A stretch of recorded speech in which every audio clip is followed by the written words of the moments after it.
2020 nung unang inilabas ang dual sport bike ng Honda, na Honda IDV sa bansa. Maraming tumangkilik at namangha sa bagong motor na hindi lang siya pwedeng gamitin sa magagandang daanan sa syudad ay mapapakinabangan mo rin kahit sa mga lupain at harsh terrain. Ang IDV motorcycle scooter ay nagbigay sa marami ng pag-asa na ma-stabilize ang anumang kalsada na dadaanan, ito man ay malulubak, mapuputik at matutubig na lugar.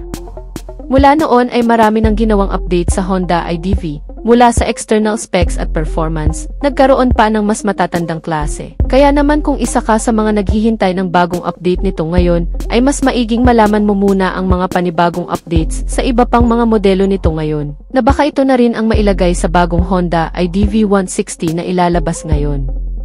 Pero bago yan syempre, kung bago ka pa lamang po dito sa ating channel, ay huwag kalimutang pindutin ang subscribe button, pati na ang notification bell para naman ma-update kita lagi sa ating latest video upload.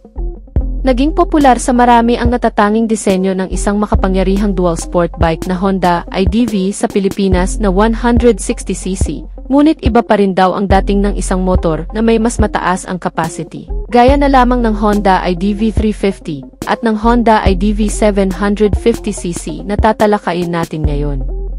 Ang mga modelong ito ay ang isa sa mga pinapangarap ng mga Pilipinong rider na makarating na sa Pilipinas ngayon, lalo na sa mga panibago nitong updates sa specs and features, maging sa external na disenyo.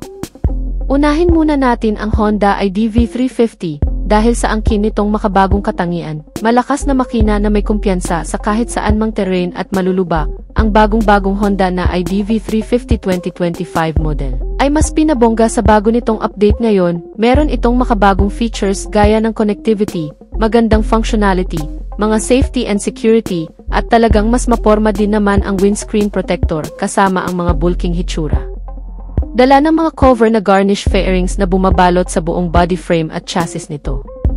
Ang bagong disenyo ng modelo ay mas aagaw sa atensyon ng marami na dinadala ang postura ng mala urban jungle at sporty scooter, kasama ang mas pinalakas na makina na magbibigay ng maaasahang biyahe. Isang 350 cubic centimeter na displacement na may kasamang single cylinder, 4-stroke, 4 valves, liquid-cooled na cooling system, at isang ASP Plus engine technology. May kasama pang PGM-FI na fuel supply system na magbibigay ng mas magandang performance at fuel economy na ikinabit sa isang CVT-type transmission, kaya ang resulta ay mas mabilis na output at mas malakas na power torque. Kaya nitong gumawa ng 29 horsepower at 7,500 RPM, at may maximum torque na 31.5 Nm sa kada 5,250 revolution per minute. Kaya ang bilis ay umaabot ng 135 km/h itong Honda IDV 350, bagamat malaki ay may katipiran din. Na kaya nitong umubos ng 1 litro ng gasolina sa loob ng 30 km na layo at may kasamang fuel tank capacity na 11.7 liters, mas mahaba habang biyahe dala ang mas magagandang gamit. Hindi man umabot sa pagiging legal expressway ang makina ng IDV 350 ay nananatili pa rin kasing husay ng mga expressway legal bike ang performance capability nito. Na kahit may daan sa mga maluwang na kalsada ay mabibigyan ka pa rin ng mas magandang handling at stability gamit ang tubular steel underbone chassis frame at kabuuang bigat nito na umaabot ng 186 kg. Kasama ang suspensions na 37mm upside-down inverted front telescopic fork na may 125mm travel at 3 suspension na piggyback twin shock absorber na may adjustable preload pa. At 130mm travel na nagpapanatili ng magandang handling, newborn ability at stability na sinamahan pa ng makapit na preno sa front and rear na parehong mga naka-ventilated discs type na klase. Isang 256mm disc Nissan 1-piston caliper sa front at rear brake na 240mm disc Nissan 1-piston caliper at dalawang off-road ready tires na may sukat na 120/70/15 sa front. At 140/70/40 naman sa likuran, ang dalawang gulong ay parehong equipped na rin sa anti-lock braking system na magbibigay ng suporta sa mga biglaang preno, lalo na sa madulas na kalsada.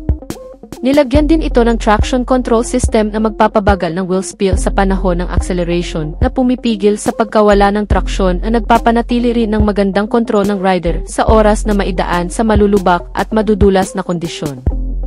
Pinapanatili ng mga safety features na ito ang mas ligtas at makapit na pagpapaandar sa mga terrain, kasama ang mga makabagong features nito gaya ng full LED lighting system, mula sa headlamp, daytime running light, TFT. Mga turn signal indicator nito ay magbibigay naman ng mas magandang visibility sa madidilim. Ang bagong Honda iDV350 ay nakakuha rin ng bagong TFT display instrument meter cluster na may malinaw at advanced na digital information. At sinamahan pa ng bagong road sync connectivity features ng Honda na kung saan dito ay maaari mong may connect ang cellphone. Gamit ang application sa tulong nitong bagong connectivity ay makakapag-play ka na ng music sa cluster na may kasama na ring navigation system.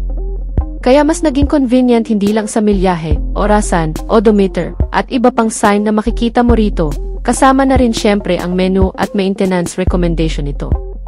Nilagyan na rin ito ng parang GPS map, kaya hindi mo na kailangan pang ilabas ang cellphone, dahil dito ay masusubaybayan muna, maging ang real-time direction. Naka-keyless entry na rin ang modelo na sinamahan pa ng answer back system at anti-theft alarm system. Nilagyan na rin ito ng USB Type-C charging port at side stand kill switch. May kasama na rin itong hazard lamp at pass switch. May mga console pocket sa harap at isang malawak na underseat compartment storage na may kabuuang sukat na 48 letters. Kasyang-kasya daw ang dalawang full-face helmet dito. Ang bagong Honda iDV350 ay meron itong 11.7 liter na fuel tank, seating height na 795mm, ground clearance na 145mm, at tumitimbang ng 186 kg. May bagong looks ang modelo na may kasamang mga bagong graphics at disenyo, pati na ang mga bagong color combination. Good news mga ka-Wizard Moto, dahil kalalabas lang nitong bagong Honda iDV350 kamakailan lang dito sa atin sa Pilipinas, na may suggested retail price na 380,000 pesos. Price may vary depending on location. So yan na muna ang ating latest news and update mga ka-Wizard Moto, at kung bago ka pa lang sa ating YouTube channel ay huwag kalimutang mag-subscribe. Sa ating mga solid subscriber ay maraming salamat sa inyong walang sawang pagsuporta. Antabayanan lang ang ating susunod na video upload. Ride safe and God bless as always.